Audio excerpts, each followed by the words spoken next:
A few weeks back, I did a couple of chuck roasts. One was about 1.5 to 2 inches, while the other one touched in at about 1 inch. And I could tell you one was very brisket-like, while the other one was an epic fail. And on today's show, we are going to answer the good old age question, does size really matter? I've got myself about a 4-inch by 8-inch hunk of chuck.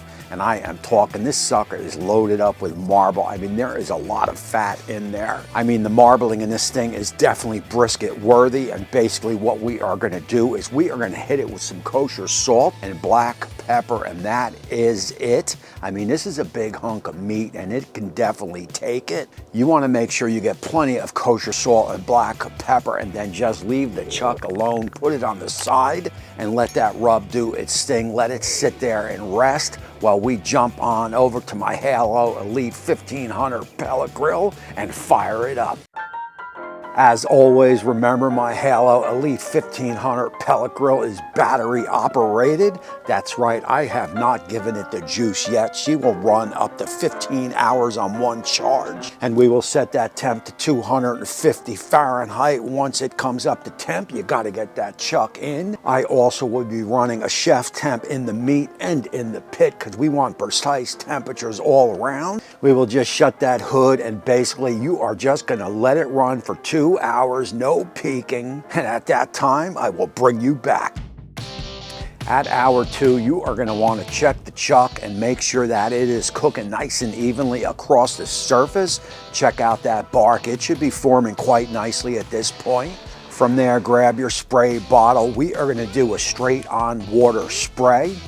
You can do a 50% water, 50% apple cider vinegar. It makes no difference. Once everything checks out, you are going to do the same thing for hour 3, and I will catch you back here at hour 4. Before we move on to hour 4, this is not a sponsored video, but it is a deal that I feel that is just too good to pass up.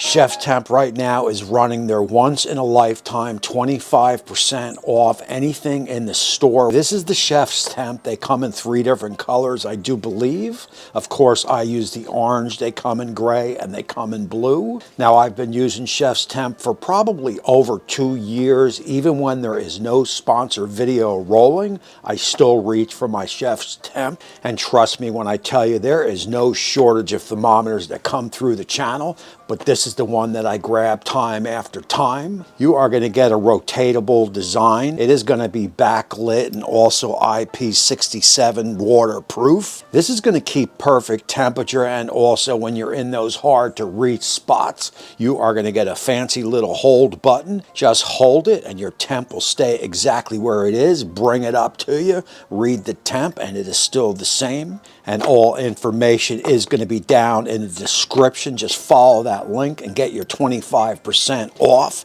And this is that quad right here. You've seen me use this on the channel. I've always got this flanked inside the pit. And the one thing I like about this quad of many things, it can reach all the way from the shack all the way into my office. I never lose connection. I have tried many Wi-Fi Bluetooth thermometers before, and I always lose connection. This is just a pitta. With this one, I can take this thing halfway down the block and still read the temperature that is on my pit.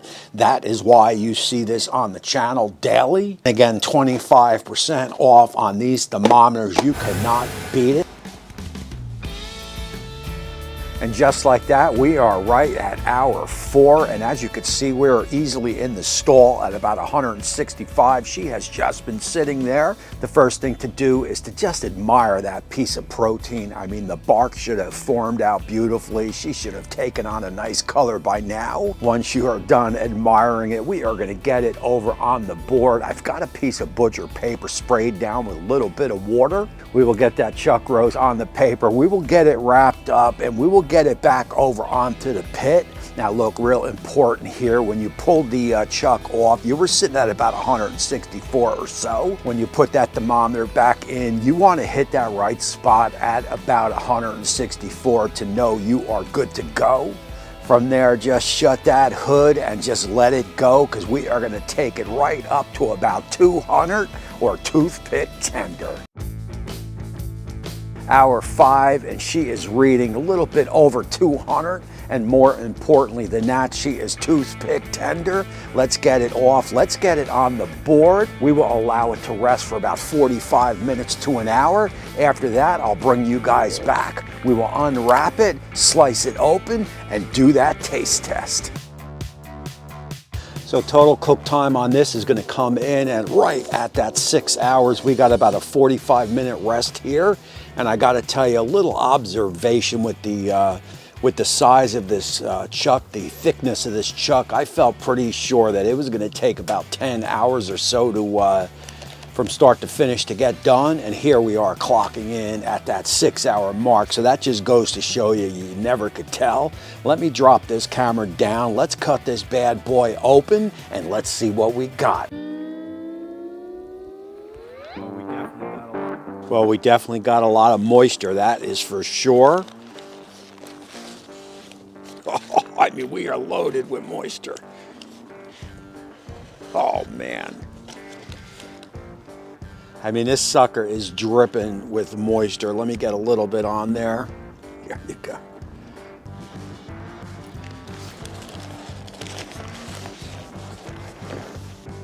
All right, guys, as you can see, we are quickly losing sun, and the chill is definitely in the air. Oh, man. And incredible with the moisture. Let's take this right down the middle. Oh, yeah.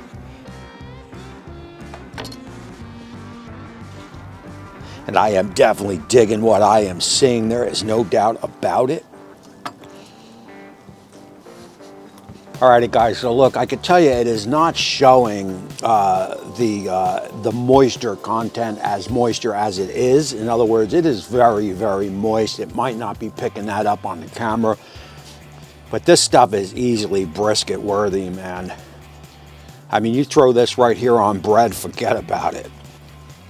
As you can see, it is just pull apart. This is pull apart right here. Look at this. Let's go in with that taste test and we will close out this show. Guys, without a doubt, without a question, chuck roast is my flavor. I like it better than a brisket. Somebody brought up the point that it's not really cheaper than a brisket, and per pound it is not cheaper than a brisket. But what it is I paid about 20 bucks for this. This will feed a family about 3-4 right here. To do that with a brisket, you're gonna have to spend, you know, 50, 60, 70 bucks because you're gonna get it big, right? You're gonna buy a big old brisket. You don't want a flat, you want the point. Rarely do they sell the point. So you're gonna get a full brisket. You're gonna spend the money. Sure, you're gonna get a lot more meat. Sure, it is cheaper per se, but when you're going to the market, you just wanna feed your family. A smoked chuck roast is the way to go, in my opinion. It is gonna get you 90, 95% a brisket, and yes, size definitely does matter. There is no doubt about it. This is the ticket right here. If you could find them 3-4 inches thick at about 20 bucks, 25 bucks, grab it. So look, that is it, man. I am gonna close out this show here. Again, my name is Tommy. I appreciate you all for watching. Go get yourself a big fatty chuck roast and smoke it up. And until next time, we will see you soon.